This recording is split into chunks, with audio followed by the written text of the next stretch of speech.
vaccinated individuals facing difficulties due to own attitude. Mostly ready to support and monitor COVID-19 assessment, technology development.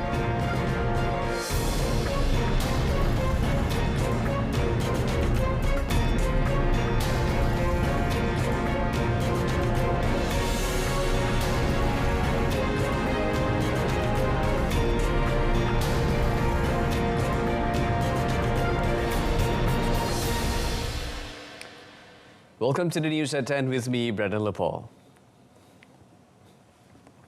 The government has no intention of causing hardship to the people who are refusing COVID-19 vaccination shots. Prime Minister Datuk Seri Semasa said they are instead making life difficult for themselves by not getting vaccinated. The Premier said although vaccination against COVID-19 is not compulsory yet, but it helps to make life easier for the fully vaccinated individuals. Yesterday, Health Minister Khairi Jamaluddin was reported to have said that the government would take a stern approach against those who refuse to take the vaccine by continuing to impose various difficulties on them. Datuk Seri Semasa said the statement was referring to the problems that would continue to be faced by those who refuse the vaccine as a condition for individuals to be fully vaccinated was not only imposed by the Malaysian government but also other quarters and countries. Kita dah buka untuk ke umrah sebagai contoh. Kita mensyaratkan 2 dos vaksin. Arab Saudi juga mensyaratkan 2 dos vaksin. Yang dapat 2 dos vaksin boleh menunaikan umrah, ibadah kita. Tahun depan haji. Tak dapat 2 dos vaksin tak boleh pergi haji. Bukan saja kita tetapi Arab Saudi punya syarat. Jadi lebih menyusahkan dirilah berbanding dengan orang yang ada 2 dos vaksin. Also, Datuk Seri Semasa advised the teachers who have not been vaccinated against COVID-19 to get the shots immediately to protect themselves and their students. He said although the vaccination is not compulsory for them, they are at risk of increasing the infection as they will come in contact with their students when the physical teaching and learning sessions (PDP) begins. Yang berhormat, kalau guru sekolah rendah tersebut tidak mendapat vaksin, ianya akan membahayakan pelajar-pelajar sekolah rendah tersebut dan juga membahayakan kepada rakan-rakan guru yang lain. Sebab itulah Kementerian Pendidikan tegas dari segi bukan memaksa, bukan mewajibkan.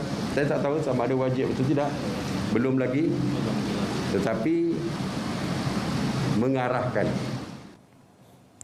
According to Datuk Seri Balsari, the unvaccinated teachers will not be able to enjoy the relaxations given to those who have been vaccinated, like interstate travels. The Ministry of Science, Technology and Innovation, MOSTI, is prepared to support researchers utilizing the latest technology in COVID-19 assessment and monitoring processes. Its Deputy Minister, Dato' Ahmad Amzad Hashim, said this includes efforts to develop related devices that could function through mobile applications. The device would use artificial intelligence such as biomarkers, which is one of the clues that can be discerned in coughing. Each device developed would be able to assess and identify COVID-19 patient characteristics. The infection level could also be monitored on a digital screen, accessible via smartphones, at the convenience of users.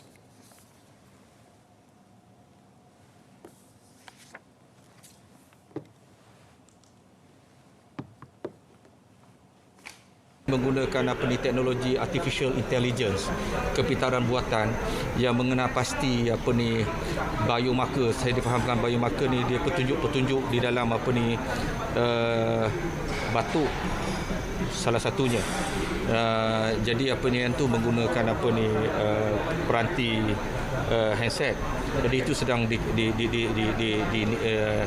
dinilai dan dilihat. Jadi ada beberapa kaedah. Jadi mesti sentiasa melihat teknologi-teknologi terkini yang boleh diaplikasikan di dalam memudahkan kerja-kerja screening dan juga pengawasan penularan COVID-19 ini. The Melaka State election, PRN, will not affect the operation of schools, which will reopen in the near future. According to Senior Education Minister Dr. Rasmi, the Education Ministry has relevant approaches for if schools and institutions are required for PRN matters. However, the Senior Minister said this will be subject to the decision after a discussion with the Election Commission, EC.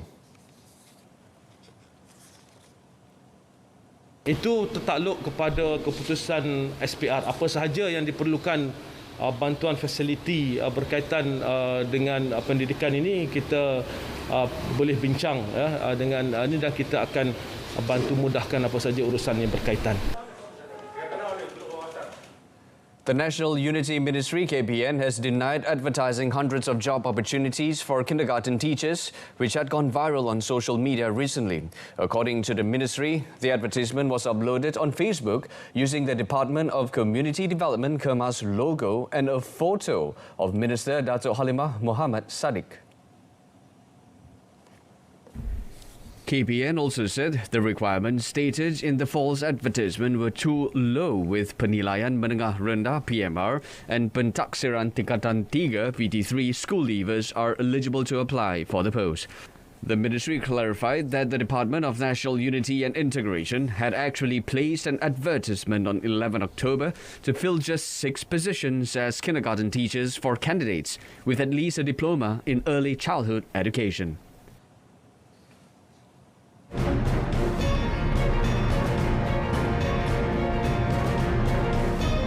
And yet to come, first ever IBS park in the country to be developed under the 12th Malaysia Plan. Stay with us.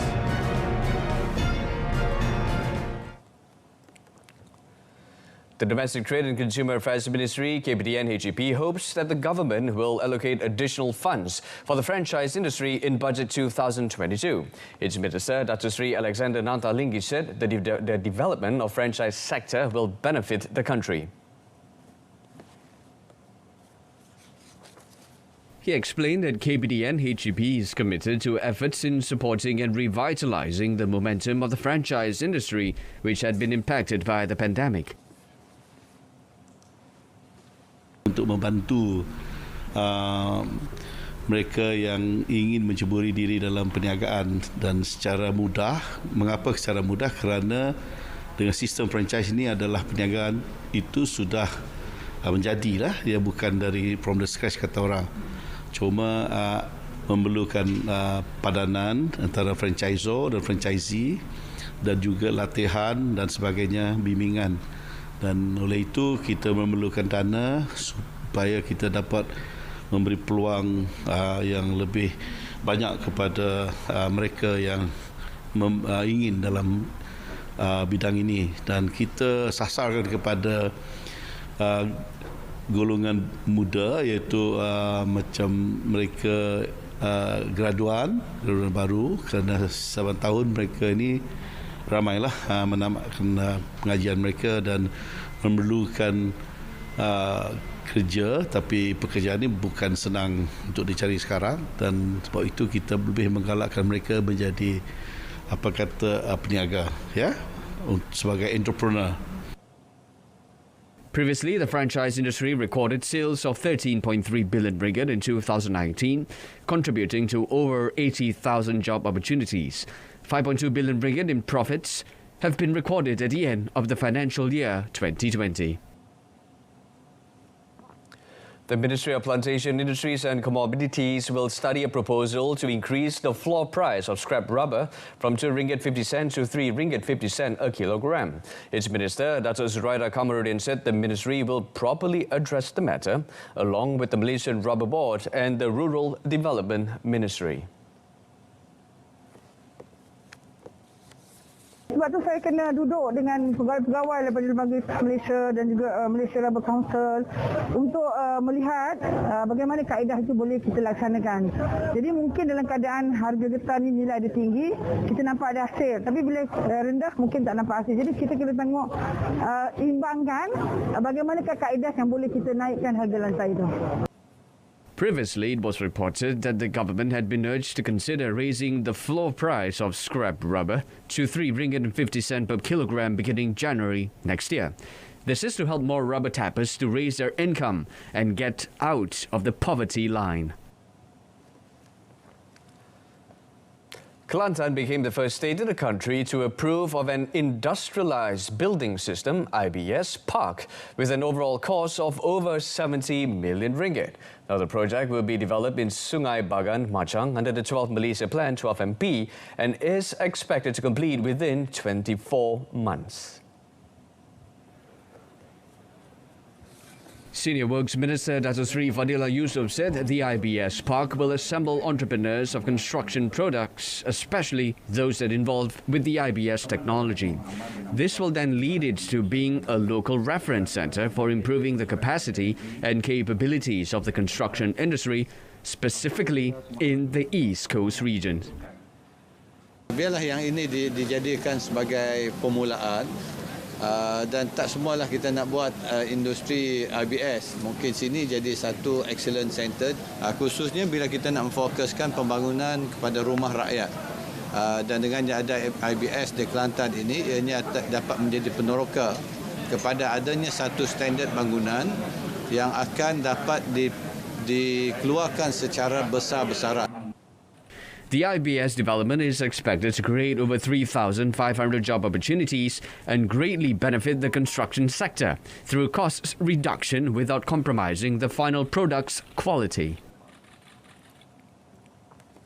Malaysia Airports Holdings Berhad MAHB hopes the upcoming Budget 2022 will include incentives and relief support to help restore air connectivity that has been gravely affected by the pandemic. The airport operator said the support would also enable continuous growth in the cargo and logistics sector to fulfill the National Transport Policy 2019 to 2030 that aims to make Malaysia the preferred logistics gateway to Asia. MAHB said with the support, passenger airlines can restart their operations once international border restrictions are lifted, while existing or new freighter airlines can aim for long-range connectivity for cargo movement. It said incentives on landing fee and flight frequency would further encourage more freighter airlines to utilize KLIA as their hub and spoke network. At the same time, it will also attract more passenger narrow-body aircraft to operate via KLIA to accommodate the growth of e-commerce shipments within the Southeast Asia market. MAHB said it has been gearing up for recovery amidst the gradual air travel resumption, both domestically and globally. The operator had also expressed its hopes that Budget 2022 would provide support for non-aeronautical business partners and retailers in the airport. In other news, police arrested a 67-year-old Bomo suspected of raping a 23-year-old woman, allegedly when treating her at a house in Kampung Tendong, Kelantan last Thursday. Pasir Mas Police Chief ACP Muhammad Nasaruddin M. Nasir said the incident was believed to happen at when the woman was undergoing treatment at the Bomo's house.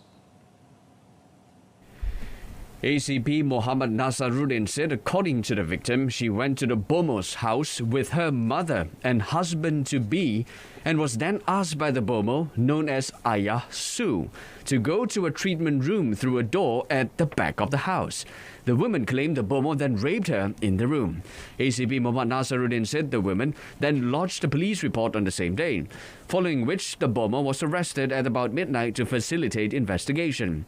The suspect is in remand until the 22nd of October to facilitate police investigation for rape under Section 376 of the Penal Code, which provides an imprisonment for up to 20 years and whipping if found guilty.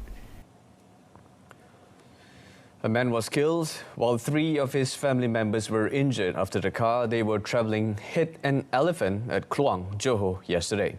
Operations Commander at the Renggam Fire and Rescue Station, Senior Fire Officer 2, Abdul Rahim Razali, in a statement said a team of 8 firemen from the station rushed to the scene after receiving a distress call at 9:59 p.m. He said the team managed to remove the car driver, identified as Ismail Daud, 37, who was believed to have died on the spot in the crash.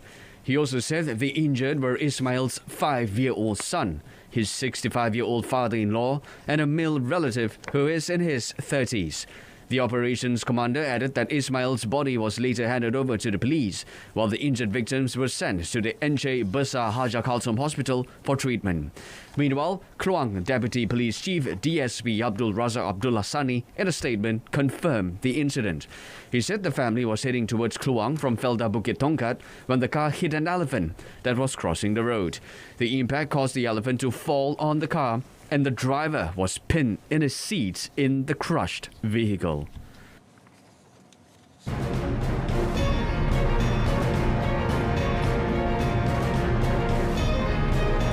In our foreign front, PDRM to work with Australian police over Malaysian detention for drug smuggling attempt.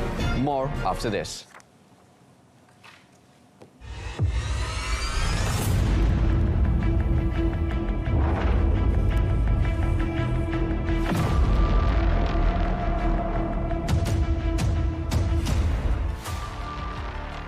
The number of malicious and false statements spread by SMS or social media platforms have become too widespread. The public is advised to be careful and not fall for such ploys and sharing or forwarding such messages.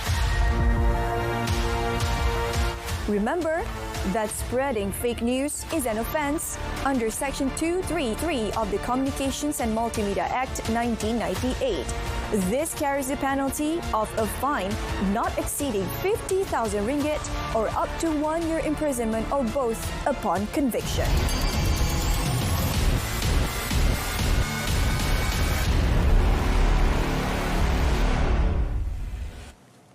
Welcome back. The Royal Malaysia Police PDRM is working with the Australian Federal Police AFP to investigate into the arrest of a Malaysian national who allegedly had attempted to smuggle drugs into Australia.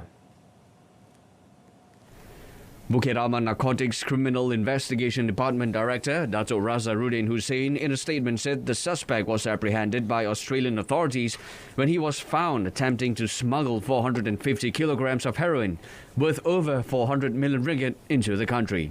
Earlier, Australian police informed that the drugs were detected in a container ship, which was declared to have contained ceramic tiles.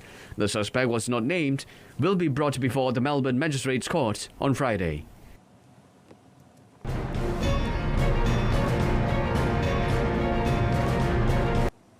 But first, performance shown by national shuttlers in two prestigious badminton championships, Thomas Cup and Uber Cup, are commendable. According to Youth and Sports Minister Dato' Sri Ahmad Faizal Azumu, despite returning home with no medals, it is a good start for the athletes ahead of the 2024 Paris Olympics. Despite lack of experience, the national shuttlers still managed to display world-class gameplay against experienced opponents.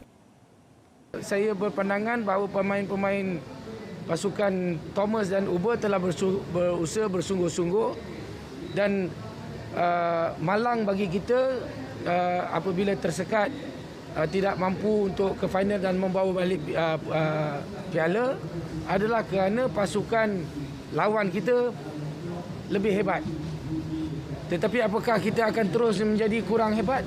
Saya percaya dengan apa yang telah dilalui pada kali ini, di masa akan datang di dalam kejohanan-kejohanan lain, para pemain kita akan mengambil iktibar dan akan menunjukkan prestasi yang lebih baik daripada sekarang.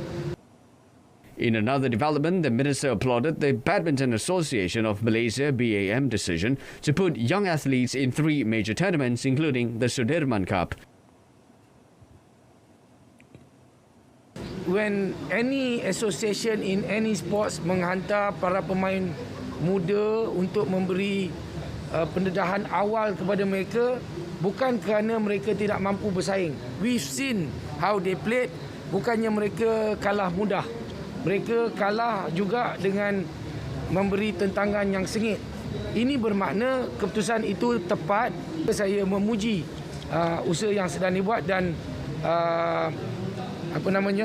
kerja kuat, semangat juang yang ditunjukkan oleh para pemain. Kita sanjung tinggi. In the Sudirman Cup tournament in Finland, national badminton squad managed to secure bronze medal, while in Thomas Cup, they lost to arch-rival Indonesia in the quarter-final stage in Denmark. In the Uber Cup campaign, the women's squad ended their run in the group stages. Wrapping up the news at 10, in the top story today, unvaccinated facing restrictions due to own attitude. Do join us again at 12:30 tomorrow for the latest update on TV2 and saluran Berita RTM. But before we go, our English news desk is currently on the lookout for English news editors. If you are below the age of 40 and have at least a bachelor's degree, then you may be who we're looking for. Interested applicants can send their resume to the email shown on your screen, so spread the word. I'm Brendan Lepore. Thank you for tuning in, and we'll catch you next time.